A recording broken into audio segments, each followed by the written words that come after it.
তার এই যে ভিকটিম যে জায়ানের বাবার যে ঘর আছে, ঘরে একটা চিরকুট ফেলে রেখে যায়, যে সেখানে লেখা থাকে যে তার মুক্তিপণ বাবদ 3 লক্ষ টাকা দিতে হবে। এই টাকাটা কোথায় রেখে আসবে সেটাও বলে দেয়, না দিলে তাকে মেরে ফেলা হবে বা এরকম হুমকি দামকি দিয়ে একটা চিরকুট ফেলে দেয় আসে।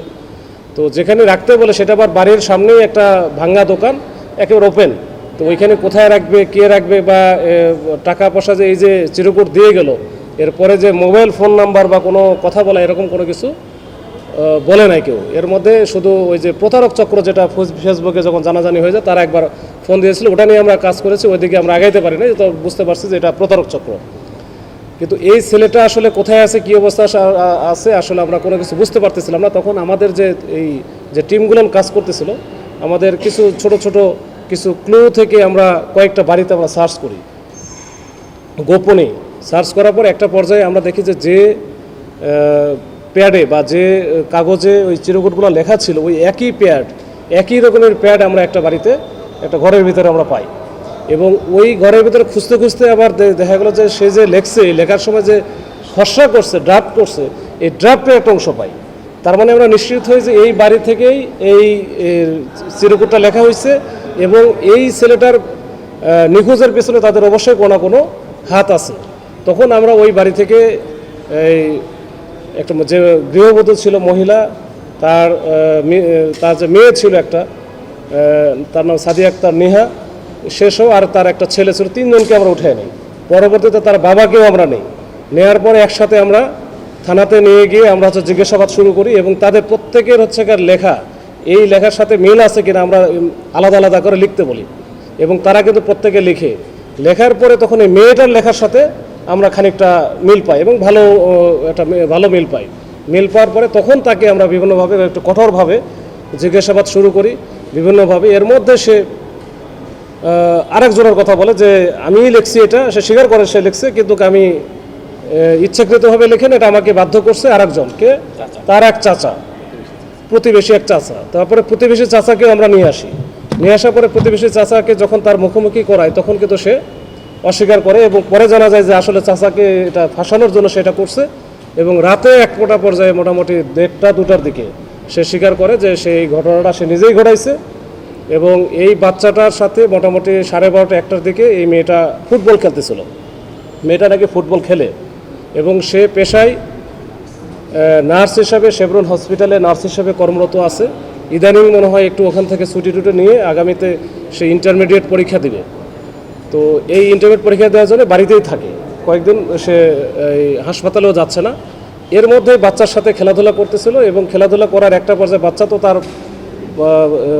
সম্পর্কে ভাইয়ের ছেলে, মানে ভাতিজা হয়। তো তার বক্তব্য অনুযায়ী তার বক্তব্যের মধ্যে কিছু ফারাক আছে, কিন্তু তাদের সাথে মনে হয় কোনো বিষয় নিয়ে অনেক আগের থেকে কিছু দ্বন্দ্ব ছিল, মানসিক দ্বন্দ্ব ছিল।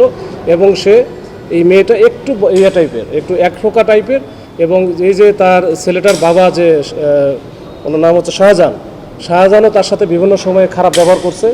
তো এইটা নিয়ে সে একটা সুযোগ পায়, ওখানে কেউ ছিল না, এই সুযোগে সে বাচ্চাটাকে মেরে ফেলে। তো বাচ্চাটাকে মেরে ফেলার হয়তো ইচ্ছা ছিল না, ছিল হয়তো বা একটু ভালো করে শাসন করা, হয়তো একটা পর্যায়ে মারা যায়। মারা গেলে তখন এই বাচ্চাটাকে সে একটা বস্তাবন্দি করে, 2টা বস্তায় করে, একেবারে ঘটনা কিন্তু 1টা থেকে 2টার মধ্যে, মানে প্রথম 1 ঘন্টার মধ্যে সেই কাজটা করে ফেলে। এবং এটা 2টা বস্তায় উঠিয়ে তার বাসার পিছনের অংশে, যেটা একটু অন্য অংশ, খালি অংশ, এবং ওই যে ময়লা আবর্জনা বা ওই যে তার যে টয়লেট যেটা আছে, টয়লেটের যে অংশটা, ওই অংশে একেবারে ময়লার ভিতরে একটু গর্ত করে উপরে ময়লা টয়লার দিয়ে ওটা ঢেকে রাখে। তো ওইখানে তো আসলে পিছনের অংশে কেউ সাধারণত যায় না, ওটা একেবারে পিছনে, মানে ব্যাক সাইড।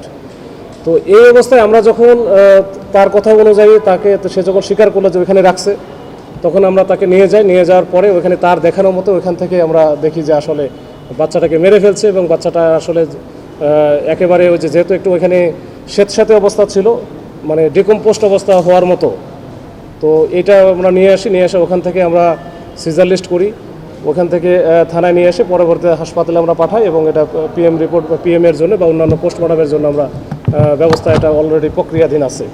তো মামলাও আমাদের অলরেডি প্রক্রিয়াধীন।